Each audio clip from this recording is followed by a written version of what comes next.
జై శ్రీరామ్. అందరికీ నమస్కారం. ఈరోజు మంచి మాటలు ఏమిటంటే, మనం ఒక 3 సంవత్సరాల పాటు మొన్న కరోనా గురించి చాలా ఇబ్బంది పడ్డాం. అది వచ్చినప్పుడు చాలామంది కుటుంబాలని కోల్పోయారు. అలాగే ఇంటిలో హౌస్ అరెస్ట్లా ఉండి మనం అందరం కూడా చాలా ఇబ్బంది పడ్డా అన్నీ చేసాం. కానీ దాని నుంచి మన భారతదేశం ఎలా బయటపడిందో మనందరికీ తెలుసు కదా. మన సనాతన ధర్మంలో ఉన్నవి పూర్వం వాళ్ళు ఆచరించేవే మళ్ళీ ఇప్పుడు చేసి మనం తినే ఆహారపు అలవాట్ల అల్లం ఇవన్నీ కూడా వాడడం అవన్నీ చేస్తాం కాబట్టి మనం మిగతా దేశాల కంటే తొందరగానే బయటపడ్డాం, తక్కువ జన నష్టంతో అవి. కానీ ఇప్పుడు మళ్ళీ అది వినిపిస్తోంది.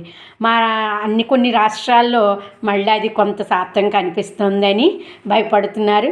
అలాగే మన ఆంధ్రాలో మా రాజమండ్రిలో కూడా 1-2 కేసులు వచ్చాయని మనం వార్తల్లో చూస్తున్నాం.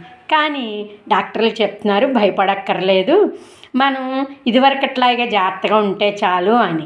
దాని అర్థం ఏమిటనమాట, మనం అప్పుడు వచ్చినప్పుడు పాటించడం కాకుండా ప్రతిరోజు చేతులు శుభ్రంగా కనుక్కోవడం అని, శానిటైజేషన్ అని, బయట నుంచి రాగానే కాళ్ళు కడుక్కోవడం అని, మనం ఎదుటివారికి మనం నమస్కరించేటప్పుడు 2 చేతులు జోడించి నమస్కరించడం అని, షేకింగ్ హ్యాండ్స్ ఇవ్వకుండా అలాంటివి, ప్రతి వస్తువుని బాగా కడిగి తినడం, ఇలాంటివన్నీ చేస్తూ ఉంటే మనకేమి భయం లేదు అని అంటున్నారు. ఇది కూడా ఏంటనమాట, మనకి టైఫాయిడ్ అలాంటివి వస్తుంటాయి కదా సీజనల్వి, అవి దోమ అవి కుట్టడం మూలంగా వస్తుంది. కానీ కరోనా అనేది మనం మంచిగా పాటిస్తే కనుక నియమాలు మనం దరిచేరదు అని చెప్తున్నారు. కాబట్టి మనందరం కూడా పరిశుభ్రం పాటిస్తూ అందరం కూడా ఆ సనాతన ధర్మంలో చెప్పినవి అవి పాటిస్తూ ఉంటే మనం ఇలాంటి కరోనా వైరస్ బారినవి పడకుండా ఉంటాం.